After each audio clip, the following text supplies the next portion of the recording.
मग इतराला कुणाला तरी माझं माझं माझं म्हणण्यापेक्षा देवाला माझं म्हणायचं शिका. कधी म्हणलात देवाला माझा आहेस? मंदिरामध्ये गेल्यानंतर देवाला म्हणलात का अरे बाबा तूच माझा पिता आहेस, तू माझी आई आहेस, असं कधी म्हणलात तुम्ही? तुम्ही फक्त पूजा करून परत येत आहे. तुम्ही त्याच्याशी नातं जोडायला तयार होत नाही. आणि जोपर्यंत नातं जोडल्या जात नाही तोपर्यंत प्रेम उत्पन्न होत नसतं. हा व्यवहार आहे. सांगू तुम्हाला, एका गावामध्ये एक 5-6 वर्षाचा मुलगा होता. आई वडील 1 वर्षाचा असतानाच वारलेले होते. एकटाच होता बिचारा, कोणीही नव्हतं त्याला. गावामध्ये इकडे तिकडे भीक मागायची, गुजरण करायची कशी तरी. कोणीतरी लहान आहे म्हणून आवर्जून त्याला द्यायचं जेवायला. एके दिवशी कुणीच जेवायला काहीच दिलं नाही. त्याला वाटलं चला आपल्या गावातले लोक आपल्याला वैतागलेत वाटतं, आपण एक काम करूया, तीर्थाच्या ठिकाणी जाऊ. एखाद्या तीर्थाच्या ठिकाणी धर्मशाळेमध्ये कुठे ना कुठे जेवायला असतं. चला, ते 6 वर्षाचं लेकरू तीर्थाच्या ठिकाणी गेलं. अतिशय सुंदर दृष्टांत आहे, मनाला भावणार आहे. ऐका लक्ष देऊ. तुमच्या जीवनाचं कल्याण केल्याशिवाय राहणार नाही हा दृष्टांत.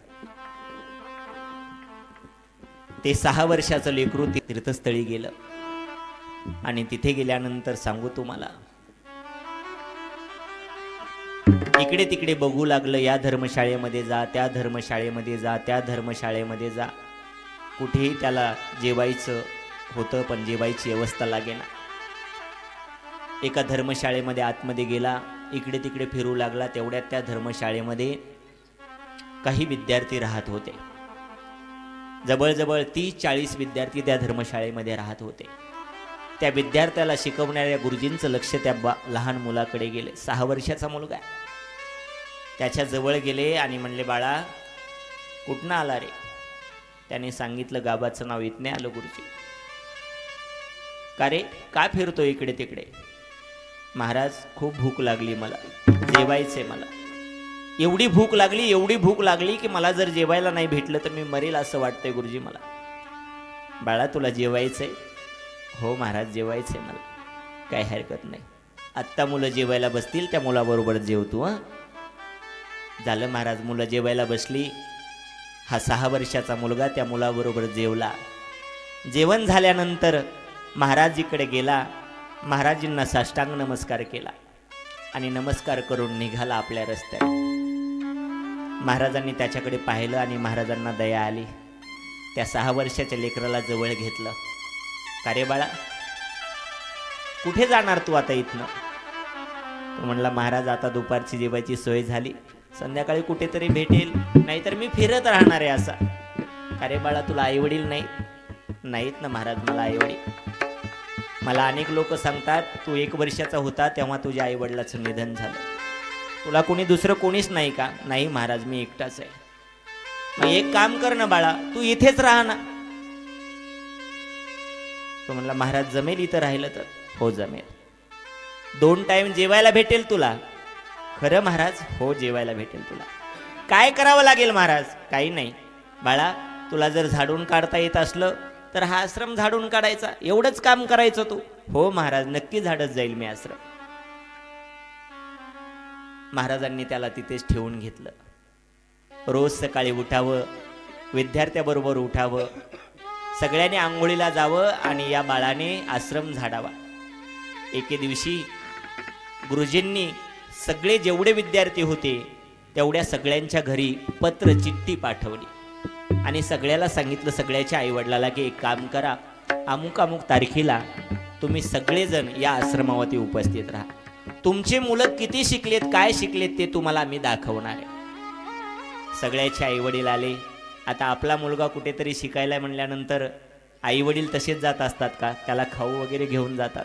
त्याच्या आवडीचं काय आहे, त्याला काय आवडतंय आपल्या लेकराला ते घेऊन जात असतात. आम्ही जेव्हा आळंदीला होतो ना तेव्हा आमची आई वडील जे आम्हाला आवडतंय ते वर्षाला का होईना एकदा भेटायला यायचे ना, तेव्हा घेऊन यायचे महाराज. आईवडिलाचं प्रेम असतं ते. आईवडील सगळ्यांचे आले, सगळ्यांना आपल्या जवळ घेतलं. सगळ्यांच्या जवळ आईवडिलाच्या जाऊन ते लेकरं बिलगली, 40 विद्यार्थी आईवडिलाच्या जाऊन बसली. ते आईवडील त्यांना खाऊ घालत होते. हा मुलगा मात्र सगळ्याकडे नुसतं टकटक नजरेने बघत होता. कारण याला आईवडील कुठे होते महाराज? आईवडील नव्हते ना याला. त्यांनी सगळ्याकडे बघितलं. सगळेजण प्रेमाने खातात आपल्या आईवडिलाकडनं, म्हणून याच्या डोळ्यातनं पाणी वाहू लागलं. गुरुजींची नजर त्या रडणाऱ्या मुलाकडे गेली आणि गुरुजी जवळ गेले त्याच्या. बाळा, का रे डोळ्याला पाणी तुझ्या? बाळाने सांगितलं, महाराज बघा ना, आईवडील असल्यानंतर किती थाट असतो. या सगळ्याचे आईवडील आलेत, सगळ्याचे आईवडील त्यांच्या आवडीचे पदार्थ घेऊन आलेत. माझे आईवडील असते तर असेच माझ्याकरता पदार्थ घेऊन आले असते ना. पण गुरुजी मला आईवडील कुठे आहेत? गुरुजीने त्या बाळाचा हात धरला. एक काम कर म्हणे, चल माझ्या संग चल, तुला तुझे आईवडील दाखवतो. त्या 6 वर्षाच्या मुलाला हाताला धरलं गुरुजींनी आणि त्याच आश्रमामध्ये महादेव पार्वतीचं मंदिर होतं. त्या मंदिरामध्ये घेऊन गेले. घेऊन गेल्यानंतर महादेव पार्वतीची मूर्ती होती. जवळ नेलं त्या बाळाला आणि त्याला सांगितलं, बघ हे महादेव आहेत ना, आजपासून हे तुझे बाबा आणि या ज्या पार्वती आहेत ना, ह्या तुझ्या आई. आजपासून कधीही म्हणायचं नाही मला आई बाबा नाहीत म्हणून. कुठलंही दुःख वाटलं की या आई बाबा जवळ यायचं, इथे काय ते सांगायचं. हे आई बाबा तुला काही पाहिजे ते देत जातील. आणि आजपासून मी तुला बाळा बाळा म्हणत होतो ना, आजपासून मी तुला नामकरण करतो तुझं. आजपासून नाव तुझं शिवदास असेल, तू शिवाचा दास असशील. झालं, ठरलं महाराज. त्याचं नाव शिवदास ठेवण्यात आलं. रोज शिवदास आईबाबाचं दर्शन घ्यायचा, आईबाबाची पूजा करायचा, आईबाबाला आंघोळ घालायचा, अगदी यथेच्छ सेवा करायचा. बरेचसे दिवस निघून गेले आणि एक दिवशी गुरु महाराजाला वाटलं आपण तीर्थयात्रा करायला जाऊया. झालं महाराज. गुरु महाराजांनी सगळ्या शिष्याला बोलवलं आणि सांगितलं, बघा ऐका शिष्यांनो, मला तीर्थयात्रा करण्याकरता जायचंय.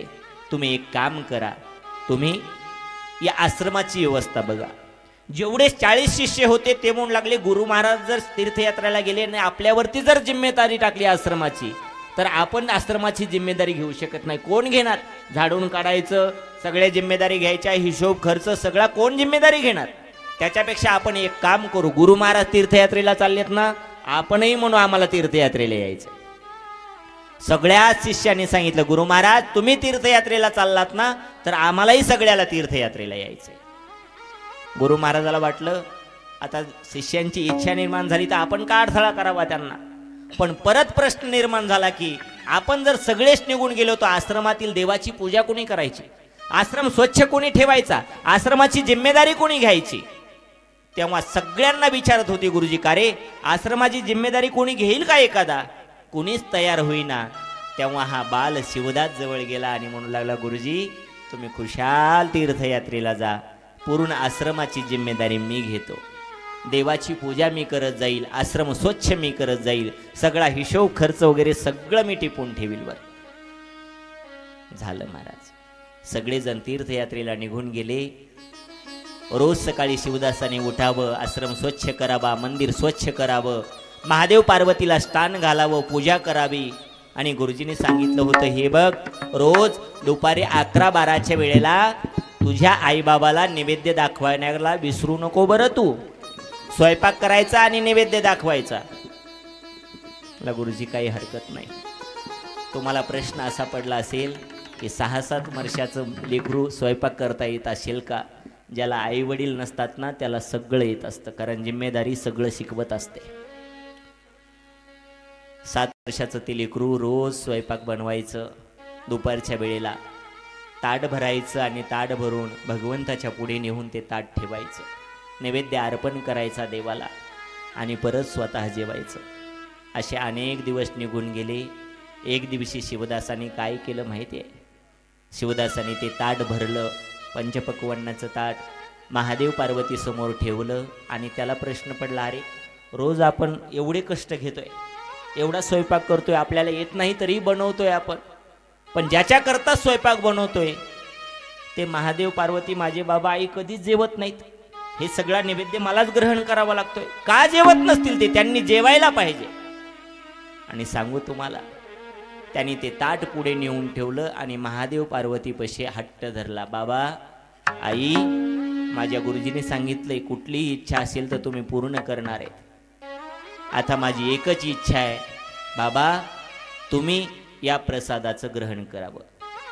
आणि तुम्हाला सांगतोय मी, 10 मिनिटामध्ये जर तुम्ही या प्रसाद ग्रहण करण्याकरता जर तुम्ही दोघंही नाहीत आला ना, तर हा शिवदास याच पायरीवरती डोकं आपटून आपटून जीव देईल. बघा तुम्हाला काय करायचं. 5 मिनिटं झाले, 7 मिनिटं झाले. देवाला वाटत होतं इतर भक्तासारखाच हा धमकी देईल आणि गपचूप निघून जाईल. पण सांगू तुम्हाला, 10 मिनिटं झाल्यानंतर शिवदास जेव्हा डोकं आपटून घेऊ लागला ना, तेव्हा मात्र खडबडून जागे झाले महादेव. आणि महादेवानी पार्वतीला सांगितलं, अरे हा मुलगा आपल्याला आई बाबा समजतोय, याचा हट्ट आपल्याला पुरवावा लागेल. मूर्तीतनं महादेव आणि पार्वती बाहेर आले आणि बाळाच्या जिथे तो डोकं आपटून घेत होता त्याच्या कपाळाला हात लावला. बाळा, डोकं आपटून घेऊ नको रे, असं म्हणल्याबरोबर थांबला तो. जेवायचीच इच्छा आहे ना, आम्ही जेवा अशीच इच्छा आहे ना तुझी, हे बघ आम्ही जेवतोय. त्याच्या देखत ते महादेव पार्वती जेवले आणि त्या बाळाला विचारलं, बाळा शिवदासा, तुझी काय इच्छा आहे? काही नाही बाबा, काही नाही आई, फक्त मी रोज प्रसाद बनवत जाईल तेव्हा तुम्ही जेवायला यायचं, द्या वचन. महादेव म्हणले अवघडच झालं, एक वेळेस जेवलो तर हा रोजच जेवायला या म्हणतोय. आता पार्वती म्हणू लागली कसं? महादेव म्हणले आता तो म्हणतोय तसंच वागावं लागेल, काय करणार, मुलगा आहे आपला, बाबा आई म्हणतोय आपल्याला. वचन घेतलं आणि रोज नित्याप्रमाणे यांनी स्वयंपाक बनवायचा, महादेव पार्वती जेवायचे.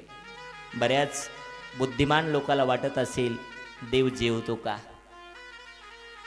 पण सांगू तुम्हाला, कौन कहता है भगवान खाते नहीं, नामदेव की तरह कोई खिलाते नहीं, इसलिए भगवान खाते नहीं. कौन कहता है भगवान आते नहीं, द्रौपदी की तरह कोई बुलाते नहीं, इसीलिए भगवान आते नहीं. भगवंत जेवतात, फक्त जेवू घालणारा नामदेव रायसारखा पाहिजे. जेवल्याशिवाय राहत नाहीत माझे परमात्मा. रोज नित्यक्रम चालू होता. 15 दिवस झाले. एक दिवस याला स्वयंपाक करायचा कंटाळा आला आणि स्वयंपाक करायचा कंटाळा आल्यामुळे यांनी काय केलं माहिती आहे? पीठ, भाजीपाला, जेवढं काही साहित्य लागतं ना स्वयंपाकाला तेवढं ताटामध्ये भरलं. स्वयंपाक केला नाही, ताटामध्ये भरलं आणि ताट घेऊन महादेव पार्वतीच्या मंदिरामध्ये ताट ठेवलं आणि ते झाकून ठेवलं. दुपारची वेळ झाली. 12 वाजता बरोबर महादेव आणि पार्वती त्या मूर्तीमधनं बाहेर पडले. उघडून बघतात तर पोळी भाजी नाहीये. काय? तर त्याच्यामध्ये पीठ आहे, भाजीही चिरलेली नाहीये, भाजीही केलेली नाहीये, काहीच नाही. तांदूळही तसेच आहे, त्याचाही भात केलेला नाहीये. हे पाहिलं आणि पाहिल्यानंतर महादेव बोलू लागले, शिवदासा स्वयंपाक नाही बनवला रे? शिवदास म्हणू लागला, बाबा आई, ज्याला आई वडील नसतात त्यांनी स्वयंपाक बनवायचा असतो. बरं मी तरी रोज कुठपर्यंत बनवू? तुम्ही माझे आई बाबा असूनही मला स्वयंपाक बनवावा लागतो. एक काम करा ना, मी कंटाळून गेलोय. आजपर्यंत मी बनवत होतो, तुम्ही खात होतात, आता तुम्ही बनवायचं, मी खाणार. पार्वती बघू लागली महादेवाकडे, काय करायचं? महादेव म्हणले ऐकावं लागतंय, आता त्याच्या हातचं जेवलोच नाही एवढ्या दिवस, जेवूच घालावं लागेल त्याला. झालं, ठरलं महाराज. काय ठरलं? पार्वतीने स्वयंपाक करायचा स्वयंपाकघरामध्ये आणि महादेवानी बाजारामध्ये जाऊन भाजीपाला जे साहित्य लागते ते आणायचं. रोज नित्यक्रम चालू झाला. महादेवानी भाजीपाला आणायचा, बाजार आणायचा आणि स्वयंपाकघरामध्ये पार्वतीने स्वयंपाक करायचा.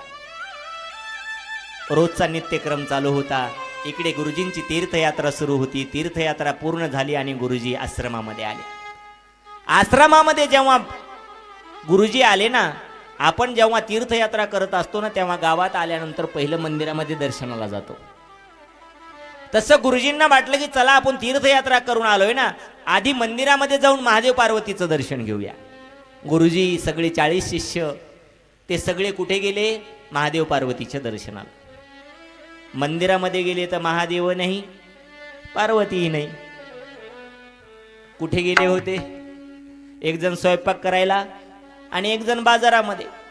पण गुरुजीच्या मनामध्ये आलं की या शिवदासावरती जिम्मेदारी आपण दिली होती, बहुतेक शिवदासांनी मूर्त्या विकल्या काय नको आणि त्याच्या पैशाचं काहीतरी केलं काय नको, याने कुणावरती जिम्मेदारी टाकावी हे आपल्यालाही कळलं नाही. गुरुजीला पश्चाताप होऊ लागला आणि पश्चातापाच्या भरामध्ये गुरुजीने आवाज दिला मोठ्याने, शिवदासा शिवदासा. शिवदासाने आवाज आल्यावर ओळखलं आपले गुरुजी आलेत वाटतं. पळत पळत गुरुजीकडे गेला, गुरुजीला साष्टांग नमस्कार केला. गुरुजी कधी आलात आपण? अरे मी कधी येऊ दे, पण मंदिरातल्या या मूर्ती कुठे आहेत? दोन मूर्ती, महादेव आणि पार्वती कुठे आहेत? शिवदास हसून म्हणू लागला, गुरुजी माझे आई बाबा जे तुम्ही म्हणला होतात ना, त्यापैकी माझी आई स्वयंपाकघरामध्ये किचन रूम मध्ये स्वयंपाक करते आणि बाबा बाजारामध्ये भाजीपाला आणण्याकरता गेलेत. गुरुजीला हसाय की रडावं काहीच कळेना, कारण हे लेकरू काय बोलते हे लक्षात येईना ना. अरे माझं वय 60-65 वर्षाचं आहे, एवढ्या दिवस झालं मी भक्ती करतोय, कधी मूर्तीतनं देव बाहेर निघाला नाही आणि हा काय बोलतोय 7 वर्षाचा. असं म्हणल्यानंतर गुरुजी म्हणू लागले, खरं म्हणतोय शिवदासा? हो खरंच म्हणतोय. चला गुरुजी तुम्हाला दाखवतो. हाताला धरलं शिवदासाने गुरुजींच्या आणि चिमुकल्या पावनाने पुढे पुढे शिवदास चलत होता, गुरुजी बरोबर चलत होते. किचन रूमला एक खिडकी होती, त्या खिडकीमधून नेलं गुरुजींना आणि गुरुजींना दाखवलं खिडकीतनं, बघा माझी आईनं स्वयंपाक करते. तेवढ्या वेळामध्ये इकडनं बाजारातनं भाजीपाला घेऊन महादेव आले होते. गुरुजी बघा ते बाबांना भाजीपाला घेऊन येतात. बघितलं गुरुजींनी आणि गुरुजीच्या डोळ्याला धारा लागल्या. गुरुजींनी साष्टांग नमस्कार केला त्या मुलाला, डोकं ठेवलं त्याच्या पायावरती. शिवदासा अरे कुठलं पुण्य केलंस रे बाबा तू? अरे बचपन से 55 तक एवढ्या दिवस झालं सेवा करतोय, कधी स्वप्नातही नाही आला रे देव, कधी स्वप्नातही नाही आला. आणि तू 7 वर्षाचं लेकरू, तुझ्या करता स्वयंपाक एक जण करतंय, एक जण भाजीपाला आणतंय, हे कसं काय झालं? काय केलं शिवदासा? कुठली भक्ती केलीस रे बाबा? कशामुळे प्रसन्न झाला तुला देव? शिवदासाने उत्तर दिलं ते खूप गोड आहे, ऐका. शिवदास म्हणू लागला, गुरुजी तुम्ही त्याला देव म्हणून भजता, मी त्याला माझे आईबाप म्हणून त्याचं भजन करतो. मी त्याला आईबाबाचं नातं जोडतो म्हणून तो जेवायलाही येतो आणि भाजीपालाही आणू शकतो. फक्त नातं जोडत असताना त्याच्याशी आई वडिलाचं नातं जोडावं लागेल. म्हणून आपणही भगवंताशी जर नातं जोडलं तर भगवंत निश्चितच आपलंही काम केल्याशिवाय राहणार नाही. जोडलं का कधी नातं?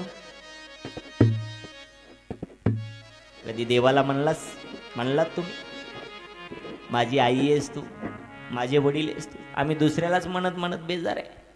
हा माझा पाहुणा, तो माझा पाहुणा, हे आमचे सोयरे, ते आमचे रायरे. काही नाही महाराज, कोणीच कोणाचं नाही महाराज.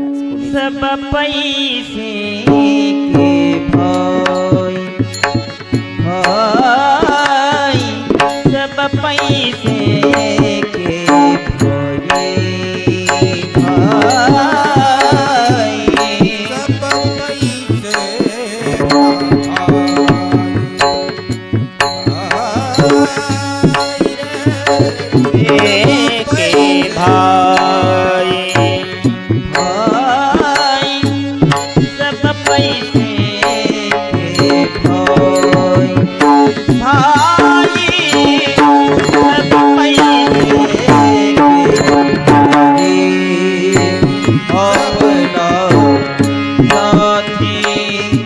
कोई नहीं है